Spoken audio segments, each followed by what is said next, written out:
Hello साथियों, नमस्कार। स्वागत है आप सभी का अपने चैनल बैचलर्स एजुकेशन पर। दोस्तों, यूपी स्पेशल की इस विशेष सीरीज़ को हम इतना मजबूत करना चाहते हैं कि इस सीरीज़ से कोई भी प्रश्न आए तो वह गलत ना हो। चाहे एग्ज़ाम यूपीएसआई का हो, यूपी लेखपाल का हो, जेल वार्डन हो, यूपी टेट हो या उत्तर प्रदेश से स्तर का कोई भी एग्ज़ाम हो, तो उसमें यूपी स्पेशल के जितने भी प्रश्न आए वह हमारे साथियों के 100% सही हों, यानी 100% आपको सफलता मिले। इसी उद्देश्य के साथ हम इस सीरीज़ को आगे बढ़ा रहे हैं। तो अपना उद्देश्य क्लियर है। इस कड़ी में आज हमारा ये 29वां वीडियो है। अपना उद्देश्य लेखनी से लक्ष्य की ओर। तो चलिए देखते हैं कि आज के इस सीरीज़ में कौन कौन से महत्वपूर्ण प्रश्न हैं जो हमारे लिए उपयोगी साबित हो सकते हैं। पहला प्रश्न है, संभल उत्तर प्रदेश के किस जिले में है? इटावा, बरेली, फर्रुखाबाद, कन्नौज। तो दोस्तों, संभल जैसा कि आप सभी लोग जानते हैं कि यह बरेली में स्थित है। ऑप्शन नंबर बी सही आंसर होगा। अगला है, महात्मा बुद्ध ने किस स्थान पर स्त्रियों को संघ में प्रवेश दिया? संकिसा, इटावा, वाराणसी, श्रावस्ती। सही आंसर होगा संकिसा। संकिसा एक जगह का नाम है। उस स्थान पर ही बुद्ध ने संघ में स्त्रियों को प्रवेश दिया था। ये क्वेश्चन हमारा रिपीट भी हो चुका है, महत्वपूर्ण है इसलिए हमने रिपीट कर दिया है। तो आप सभी लोग इसको अवश्य ध्यान रखें। मखली गोसाल का जन्म किस जनपद में हुआ था? वाराणसी, कौशाम्बी, श्रावस्ती, कुशीनगर।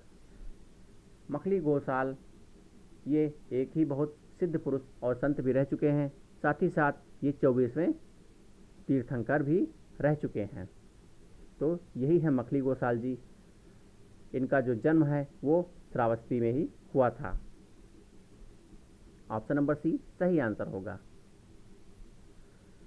चितवन बिहार को किसने बौद्ध धर्म को दान में दिया था? अनाथपिंडक, मोगलीपुत्र, सुधर्मन या इनमें से कोई नहीं। तो दोस्तों, इसका सही आंसर होगा ऑप्शन नंबर ए। चितवन बिहार को अनाथ पिंडक ने बौद्ध धर्म को दान दिया था। ऑप्शन नंबर ये सही आंसर होगा। अगला प्रश्न, जनेश्वर मिश्र पार्क कहाँ है? अलीगढ़, इटावा, लखनऊ, कानपुर। तो दोस्तों, जनेश्वर मिश्र पार्क अपने उत्तर प्रदेश की राजधानी लखनऊ में ही स्थित है। ऑप्शन नंबर सी सही आंसर होगा। अगला देखते हैं, डॉक्टर राम मनोहर लोहिया पार्क कहाँ है? लखनऊ, कानपुर, इटावा, सैफई। दोस्तों, यह पार्क भी उत्तर प्रदेश की राजधानी लखनऊ में ही स्थित है। ऑप्शन नंबर ये सही आंसर होगा। अगला प्रश्न, राष्ट्रीय दलित प्रेरणा स्थल एवं ग्रीन गार्डन कहाँ है? गाजियाबाद, गोरखपुर, लखनऊ, गौतम बुद्ध नगर। तो दोस्तों, इसका सही आंसर होगा गौतम बुद्ध नगर। ऑप्शन नंबर डी सही आंसर होगा। बढ़ते हैं अगले प्रश्न की ओर। बहुत ही महत्वपूर्ण प्रश्न यह भी है, मान्यवर काशीराम जी ग्रीन गार्डन कहाँ है? दिल्ली, लखनऊ, मेरठ, कानपुर। तो दोस्तों, इसका सही आंसर होगा ऑप्शन नंबर बी, और यह अपने प्रदेश की राजधानी ही है लखनऊ। मान्यवर काशीराम जी ग्रीन गार्डन लखनऊ में स्थित है। ऑप्शन नंबर बी सही आंसर होगा। अगला देखते हैं, बौद्ध विहार शांति उपवन कहाँ है? वाराणसी, मेरठ, लखनऊ, बांदा। एक बार फिर से ही इस प्रश्न का भी उत्तर यही होगा, यानी अपने प्रदेश की राजधानी लखनऊ। बौद्ध विहार शांति उपवन लखनऊ में स्थित है। ऑप्शन नंबर सी सही आंसर होगा। अगला प्रश्न देखते हैं, मान्यवर काशीराम जी स्मारक स्थल कहाँ है? लखनऊ, आगरा, इलाहाबाद, वाराणसी। तो इसका भी सही आंसर होगा लखनऊ। प्रदेश की राजधानी लखनऊ में ही माननीय काशीराम जी स्मारक स्थल स्थित है। ऑप्शन नंबर ये सही आंसर होगा। बढ़ते हैं अगले प्रश्न की ओर। डॉक्टर भीमराव अंबेडकर सामाजिक परिवर्तन स्थल कहाँ है? कानपुर, लखनऊ, वाराणसी, आगरा। तो इसका भी सही विकल्प होगा। ये सारे स्थल जो हैं वो अपने प्रदेश की राजधानी लखनऊ में ही हैं। ऑप्शन नंबर बी सही आंसर इस प्रश्न का होगा। अगला देखते हैं, किसने अवध की राजधानी फैजाबाद से लखनऊ स्थानांतरित कर दी थी? सफदरजंग, शहादत खां, असाफुद्दौला, शुजाउद्दौला। इसका सही आंसर होगा option number C, Asafuddaula. Asafuddaula ने अवध की राजधानी फैजाबाद से लखनऊ स्थानांतरित कर दी थी। अगला प्रश्न देखते हैं, किसने अशोक स्तंभ को मेरठ से लाकर दिल्ली में स्थापित किया? फिरोज शाह तुगलक, मोहम्मद बिन तुगलक, अलाउद्दीन खिलजी या सिकंदर लोदी। तो दोस्तों ऑप्शन नंबर ए सही आंसर होगा। फिरोज शाह तुगलक ने अशोक स्तंभ को मेरठ से लाकर दिल्ली में स्थापित किया।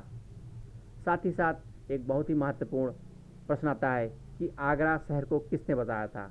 तो ये बसाया था सिकंदर लोदी ने। ये है सिकंदर लोदी, इन्होंने आगरा शहर को बसाया था। यह भी एक जीके का बहुत ही महत्वपूर्ण प्रश्न है। सर्वस्तिवादी विचारधारा की जन्मस्थली है? मथुरा, दिल्ली, वाराणसी, कुशीनगर। सही आंसर होगा ऑप्शन नंबर ए, मथुरा। सर्वस्तिवादी विचारधारा की जन्मस्थली है वह है मथुरा। ऑप्शन नंबर ए सही आंसर होगा। श्वेतांबर जैनियों का मूल केंद्र था? जैनियों में भी दो प्रकार के जैनी होते हैं, श्वेतांबर और पीतांबर, जिनमें से श्वेतांबर जैनियों का मूल केंद्र पूछा जा रहा है। ऑप्शन है कन्नौज, मथुरा, वाराणसी, कुशीनगर। तो दोस्तों श्वेतांबर जैनियों का जो मूल केंद्र था वह है मथुरा। ऑप्शन नंबर बी सही आंसर होगा। अगला प्रश्न देखते हैं, साटक वस्त्र निर्माण का प्रमुख केंद्र था? वाराणसी, आगरा, मथुरा, दिल्ली। तो दोस्तों साटक वस्त्र निर्माण का प्रमुख केंद्र है वह है मथुरा। ऑप्शन नंबर सी सही होगा। जबकि कौपीन यानी लंगोट, इसका जो है मुख्य केंद्र था, उत्पादन केंद्र, वो है वाराणसी और साटक का मथुरा। कौपीन यानी लंगोट जो हैं वो वाराणसी में पहले बनते थे। कुषाणों के पूर्वी साम्राज्य की राजधानी थी? मथुरा, कन्नौज, मेरठ, दिल्ली। तो दोस्तों कुषाणों के पूर्वी साम्राज्य की राजधानी थी मथुरा में। ऑप्शन नंबर ये सही आंसर होगा। अगला देखते हैं, महाजनपद काल में सूरसेन महाजनपद की राजधानी थी? मथुरा, दिल्ली, मेरठ, आगरा। तो दोस्तों महाजनपद काल में सूरसेन महाजनपद की राजधानी थी, सबको पता है, मथुरा। ऑप्शन नंबर ये सही आंसर होगा। अगला देखते हैं, भीतरगांव का मंदिर किसके काल में बना है? अशोक, समुद्रगुप्त, स्कंदगुप्त, चंद्रगुप्त द्वितीय। तो दोस्तों भीतरगांव का जो मंदिर है वह चंद्रगुप्त द्वितीय के काल में बना है। ऑप्शन नंबर डी सही आंसर होगा। अगला देखते हैं, भीतरगांव किस जनपद में अवस्थित है? गाजीपुर, कानपुर, इलाहाबाद, वाराणसी। तो दोस्तों भीतरगांव की जो लोकेशन है वह है कानपुर में। भीतरगांव कानपुर में स्थित है और यह मंदिर चंद्रगुप्त जी ने यहाँ पर बनवाया था, चंद्रगुप्त द्वितीय ने। अगला प्रश्न देखते हैं, वरन को किसने दिल्ली सल्तनत में शामिल कर लिया था? खिलजी, कुतुबुद्दीन ऐबक, इल्तुतमिश, रजिया सुल्तान। तो दोस्तों वरन को दिल्ली में शामिल किया था वह शासक था कुतुबुद्दीन ऐबक।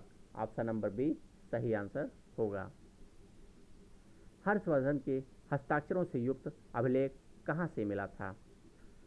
कन्नौज, जालौन, बांसखेड़ा, कालपी। तो हर्षवर्धन के हस्ताक्षरों से युक्त अभिलेख जो मिला था वह मिला था, उस स्थान का नाम है बांसखेड़ा। ऑप्शन नंबर सी सही आंसर होगा। एक बहुत ही महत्वपूर्ण प्रश्न, 1573 से 1588 तक मुगल साम्राज्य की राजधानी थी? फतेहपुर सीकरी, दिल्ली, आगरा, इलाहाबाद।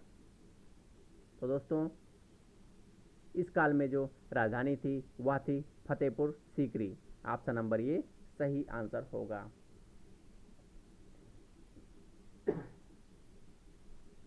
जहांगीर का जन्म कहाँ हुआ था? अजमेर, फतेहपुर सीकरी, आगरा, दिल्ली। तो दोस्तों, जहांगीर का जन्म है वह हुआ था फतेहपुर सीकरी में। ऑप्शन नंबर बी सही आंसर होगा। शेख सलीम चिश्ती की दरगाह कहाँ है? अजमेर, मथुरा, आगरा, फतेहपुर सीकरी। तो दोस्तों, इसका भी आंसर एक बार फिर से फतेहपुर सीकरी ही होगा।